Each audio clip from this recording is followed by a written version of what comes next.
Respondeu-lhes: tomai-me e lançai ao mar, e o mar se aquietará, porque eu sei que por minha causa vos sobreveio esta grande tempestade. Aqui nós temos no livro de Jonas, né? Deus escreve a sua palavra, a história, né?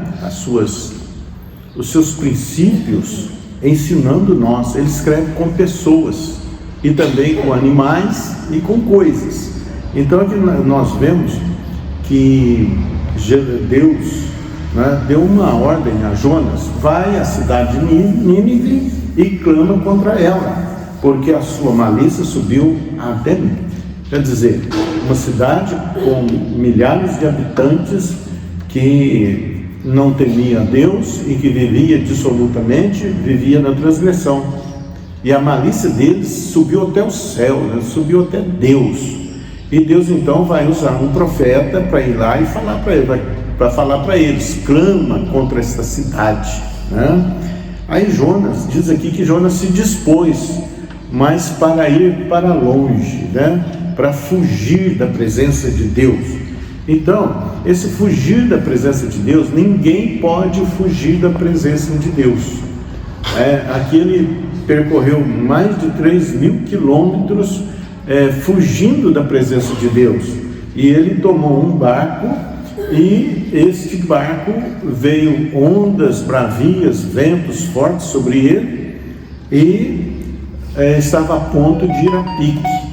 E eles tiveram que lançar a carga do navio no mar, aliviando o peso, para ver se eles conseguiam levar o barco a porto seguro. Mas isso não adiantava ainda, e estavam a ponto de perecer. E eles ficaram então indagando, né? Por quê? O que aconteceu? E Jonas ele dormia profundamente no porão do navio. Então o capitão do navio falou assim: por que você está dormindo? Você não está vendo as coisas que estão acontecendo, né? Invoca o seu Deus e talvez ele nos livre dessa situação. E aí lançaram sorte para ver quem era o problema. Por causa de quem veio o problema. Então, quando nos afastamos de Deus, não somente sobra problema para a gente, como também para pessoas, e às vezes até para uma nação inteira, para uma família inteira. Vai ter problema, vai ter choro, vai ter coisas vão ser perdidas, às vezes anos de trabalho vão ser perdidos. Aqui eles tiveram que aliviar a carga do navio. Então chegaram a Jonas, falaram assim: quem então fala? Jonas, caiu a sorte sobre você. E ele então respondeu: tomai-me e lançai-me ao mar, e o mar se aquietará, porque eu sei que por minha causa vos sobreveio esta grande tempestade. Então, olha bem, ele sendo profeta, ele entendeu que o problema de toda uma família era por causa dele. Foi por causa dele. Então ele se dispôs: lança-me no mar. Uma decisão aí que, embora na desobediência, ele estava confiante em Deus. Ele confiava em Deus. Joga no mar, e diz aqui que Deus mandou um peixe e engoliu Jonas. É algo mirabolante para a nossa lógica, né? Pode até ser, mas para Deus não é coisa demasiadamente difícil. E isso ocorreu. E Jonas, no ventre do peixe, 3 dias e 3 noites, ele orou a Deus, né? Mesmo assim ele orou a Deus, falou com Deus, né? Clamou ao Senhor, fez votos, porque a situação dentro do ventre do peixe. Aí ele se volta para Deus, fala assim: como que eu vou fugir da presença de Deus? Então, isso acontece com as pessoas, fazem coisas, pensam, né? Andam de forma dissoluta, é como se Deus não estivesse sempre presente. O Salmo 139 fala isso: para onde fugirei da sua face, né? para onde me ausentarei do seu espírito? Se subo ao mais alto céu, ali o Senhor está. Se desço ao mais profundo abismo, ali também me haverá de seguir a sua mão. Então, a questão é, nós estamos todos patentes, né, diante de Deus. O que você fala, o que você pensa, né, o que você age, da forma do nosso proceder, está tudo patente diante de Deus. Nada foge à ciência de Deus. Então não há como se justificar, né, ou se excusando dessas coisas. É preciso levar a nossa vida, a tua vida, ao altar de Deus. Vamos ver por que nós devemos falar. Até as nossas más atitudes, os nossos maus pensamentos, as nossas intenções reprováveis, preciso levar diante de Deus. Então, ele vai aqui e ele clama, né, contra a cidade de Nínive. Ele falou assim: essa cidade deve ser subvertida. Ele gastou vários dias, né? Diz aqui 3 dias, né, para percorrer a cidade de Nínive. Ela tinha 96 quilômetros de perímetro e clamou contra ela. E o rei, o que o rei fez? Vestiu-se de pano de saco e cinza. Olha bem o que ele fez. Vestiu-se de pano de saco e cinza, decretou um jejum, né? Todo o povo jejuou, nem os animais, até os animais jejuaram, porque houve, né? E ele disse que talvez, quem sabe, se voltará a Deus e se arrependerá e se apartará o furor da sua ira, de sorte que não pereçamos. Aí Deus, o que Deus fez? Então o que Deus espera? Isso aqui não é só para Nínive, isso aqui é para nós, é para todos os homens. Essa palavra é Deus colocando princípios dele, como ele vai, como ele age, como ele procede, e o que nós devemos fazer. Então nós vemos aqui que, embora sendo uma cidade, né, envolta em malícia e em pecados de toda ordem, Deus, eles se arrependeram, e não foi um arrependimento conforme nós fazemos, as pessoas fazem. As pessoas olham para as situações passadas, para a vida pregressa, e até né, agradece a Deus, né, porque passaram, transgrediram a Deus, a palavra de Deus, a Deus, voltaram as costas para Deus, mas somente falam. E quando elas falam assim, reconhecendo as suas faltas, uns para com os outros ou para si mesmos, elas estão fazendo o quê? Elas estão reforçando para si mesmos que são pecadoras, elas estão envoltas, na verdade, de uma acusação. Por quê? Aí nós vamos ver o que nós devemos fazer, porque todos nós estávamos envoltos e subjugados de acusações e de vida transgressora. Todos pecaram e destituídos estão da glória de Deus. Agora, não basta, né? Não basta eu apenas reconhecer que sou pecador. Eu falei assim: eu sou um pecador, eu já fiz isso na minha vida, eu já dei assim, assado, fazia isso, fazia aquilo.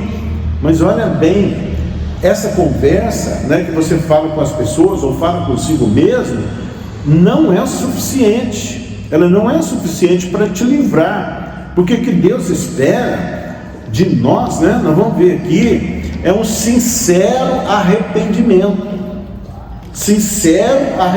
E um arrependimento expresso. Nós temos que levar a nossa vida, as nossas atitudes perversas, malignas, maliciosas, pecadoras, nós devemos levar ao altar do Senhor, levar ao fogo de Deus, para que seja queimado. E isso tem que provocar em nós um amortecimento, um nojo. Você passa a ter nojo das coisas que fez. Não basta, eu vejo pessoas às vezes fazendo testemunhos. Eu era assim, eu fazia isso, eu fazia aquilo e tal, mas não levou ao altar de Deus. E quando você leva ao altar de Deus, o que vai acontecer? Né? Como aconteceu com Nínive, o rei e toda a nação falou assim: nós praticando coisas perversas, nós somos maliciosos, nós somos pecadores, né? Então eles expressam essa indignação contra o pecado na vida deles, né? Eles expressam, eles levam ao conhecimento de Deus, não ficaram apenas falando para os outros ou para si mesmo e tentando se justificar. Eles reconhecem que transgrediram, né? E eles levam ao altar de Deus, né? Eles vestiram de pano e saco de cinzas, né? Sentaram sobre cinza, colocaram panos de saco sobre si, né? Entristeceram.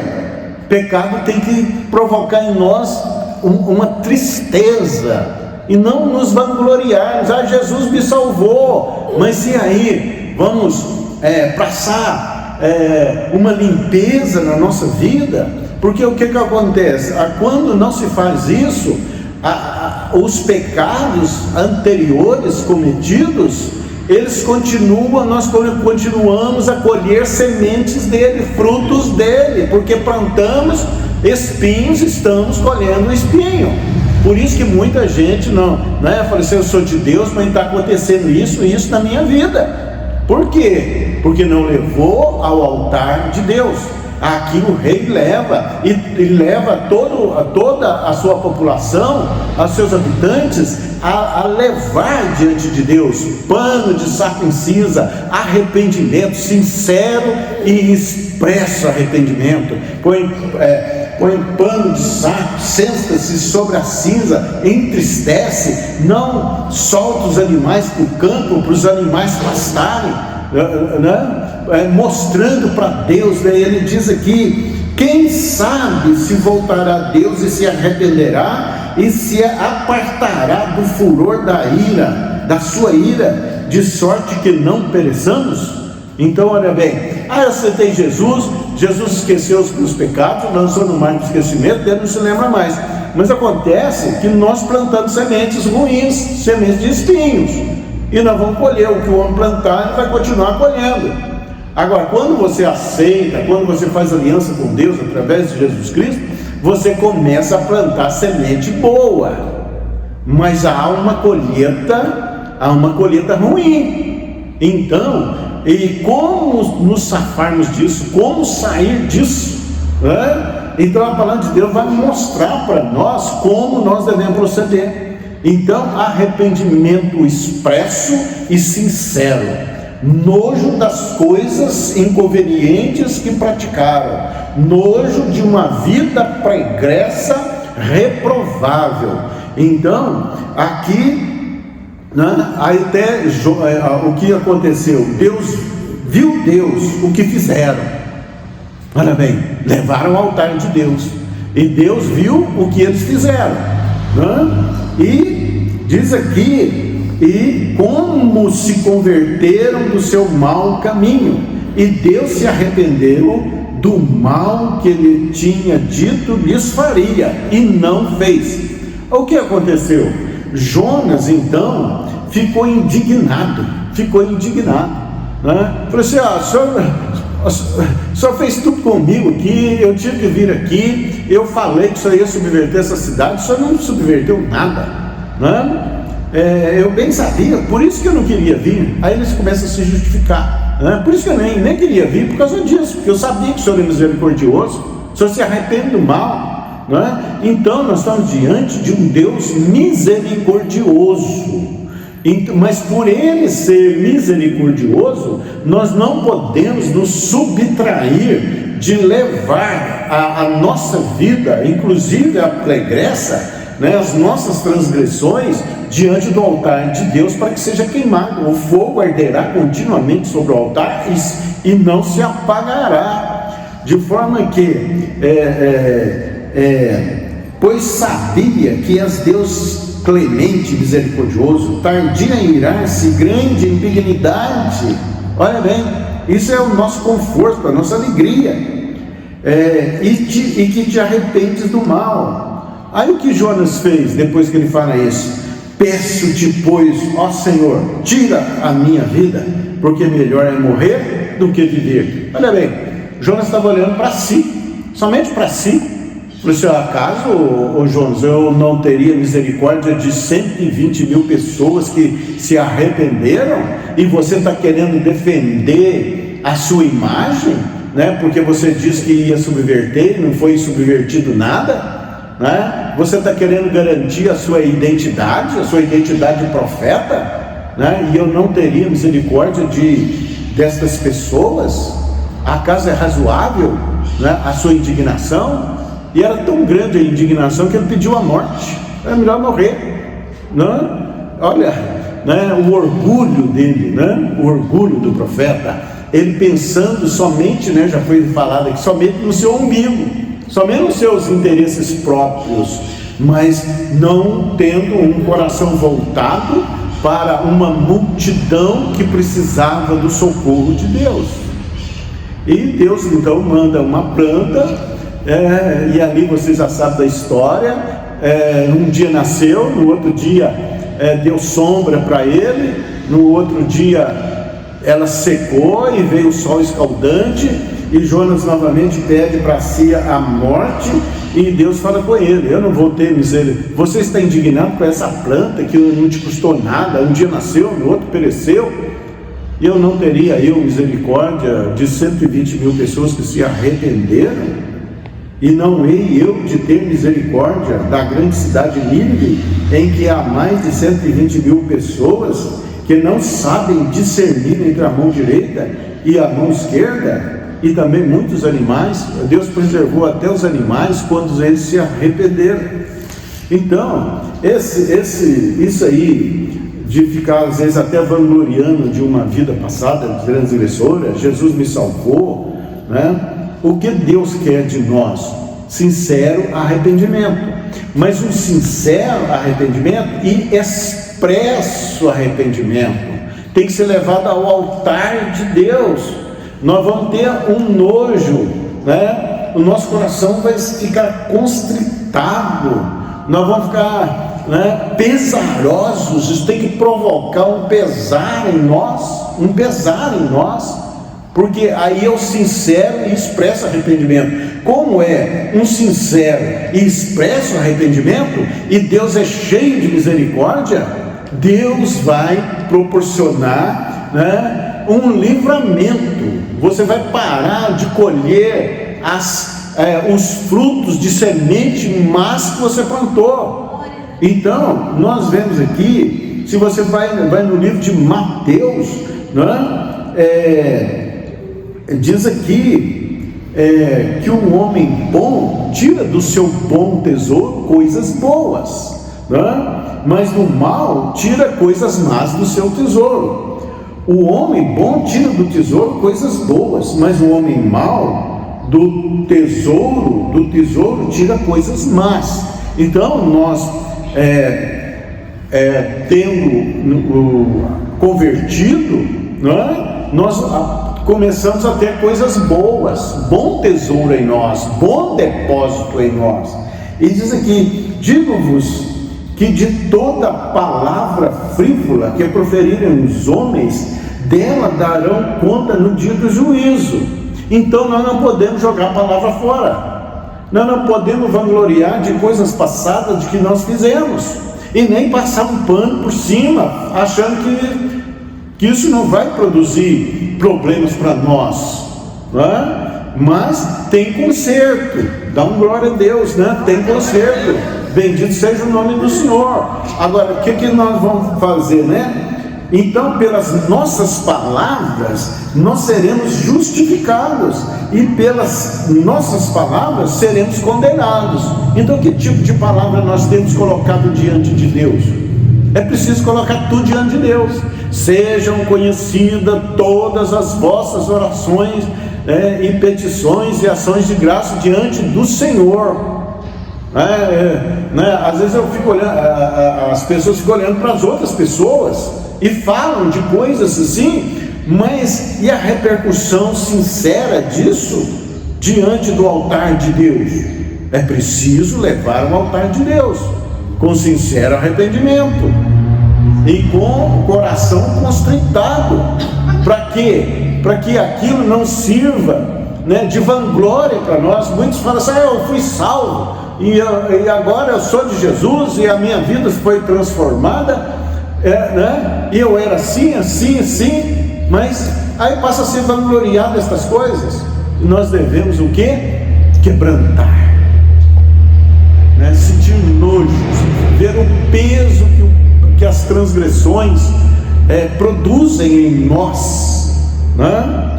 Então, aí o que vai acontecer? Colocar diante de Deus, e Deus então vai ser misericordioso para conosco, e essas sementes serão caçadas, anuladas, transformadas, e a nossa vida vai tomar uma direção.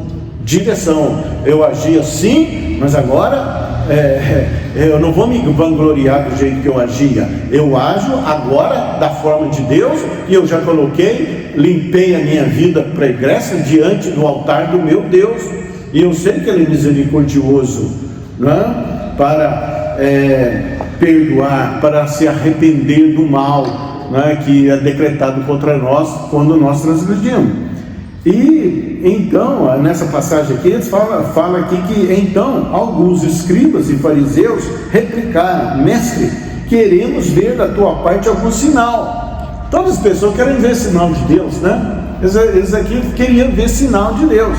O que Jesus responde? Ele, porém, respondeu: uma geração má e adúltera pede um sinal. Olha bem, as pessoas querem sinais, querem coisas de Deus, mas não colocar a vida no altar de Deus, né? E Jesus responde: uma geração má e adúltera, porque a maldade está ali, mas nenhum sinal lhe será dado senão do profeta Jonas. Olha bem, porque assim como esteve Jonas 3 dias e 3 noites no ventre do grande peixe, assim o Filho do Homem estará 3 dias e 3 noites no ventre no coração da terra.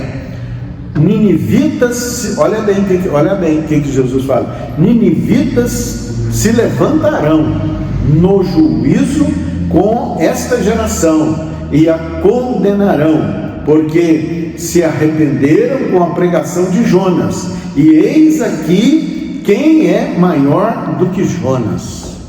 Olha bem, eles se arrependeram pela pregação de Jonas, e ali agora está Jesus, né? E Jesus ele é atual, né? Ele está aí, deixou a palavra, deixou as bênçãos para nós, e pessoas ainda se recalcitram contra ele, se perdem em religiões, se perdem em justificativas, rogam-se dizendo que são bons, rogam dizendo: o Senhor conhece o meu coração, mas tudo isso é à margem de Deus. O que precisa é nos colocarmos diante dele, né? Diante dele. Então, essa palavra fala para nós de sincero arrependimento, fala para nós que tudo que fazemos, pensamos, né, falamos, está gravado diante de Deus. De toda a palavra frívola está lá, né? Nós não podemos ser justificados ou condenados, mas precisamos levar, né? Fala de sincero arrependimento, fala que não adianta se afastar de Deus. Isso Ele está vendo tudo, Ele sabe de tudo.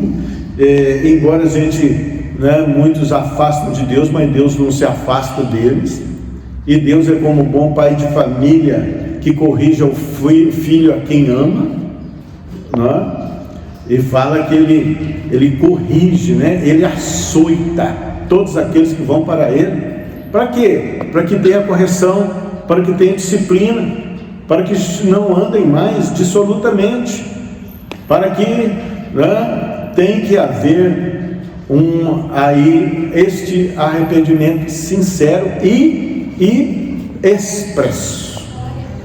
Talvez você tenha colhido coisas más, frutos ruins, espinhos na tua vida, mas você não sabe por quê. Mas eu sou de Deus, eu me converti, eu entreguei minha vida para Deus, mas os frutos más estão ali porque não levou diante de Deus.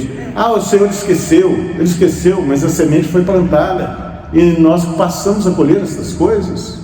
Então, que essa palavra nos sirva de advertência, para que produza em nós um mover no nosso coração. É por isso que muitas vidas, elas ficam paralisadas em certas situações, e situações de transgressão a Deus. Não muda, mas você já viveu isso, você continua vivendo. Eu me converti, mas continua vivendo e não consegue sair daquela situação, daquela maldição. Por quê? Porque achou que estava tudo resolvido, mas os frutos estão aí, e colhemos os frutos que plantamos, os espinhos que plantamos. Mas a solução, o Senhor é Deus misericordioso, tardio em perdoar, tardio em cirar, longânimo, assaz benigno em perdoar. Então, essa palavra nos traz um alívio, nos traz esperança, nos traz uma vida nova, uma vida, abre portas de prosperidade para nós, de santidade, santificação para nós. Também não adianta falar que você foi sofredor, eu sofri muito por causa disso, daquilo, Deus tem misericórdia de mim. Ele não se comove com choro, com lamúrias, com murmurações. Ele quer que você venha ao altar dele. Não faça como Adão, Adão, onde você estava? Eu ouvi a sua voz e eu tive medo e escondi. Fugiu. Mas como fugir de Deus? Então, essa palavra serve de uma limpeza na tua vida, na nossa vida, em nome de Jesus. Todas as amarras são cortadas, arrebentadas.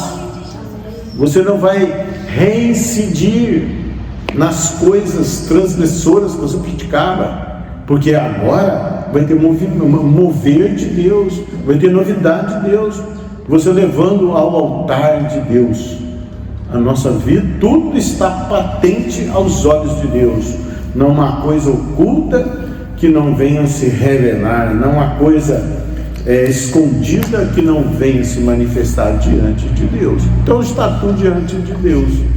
Então, em nome de Jesus, a minha oração é para que hoje tenhamos em nós esse tipo de expresso arrependimento, e com clamor a Deus, em nome de Jesus, para a glória de Deus. Se tu uma bênção, em nome de Jesus, seja livre, ninguém pode fugir da presença de Deus, em nome de Jesus. Então elevamos ao altar do Senhor toda a nossa vida, desde a concepção, todos os nossos passos, o Senhor viram, e também todas as nossas palavras, pensamentos, atitudes e todos os nossos atos.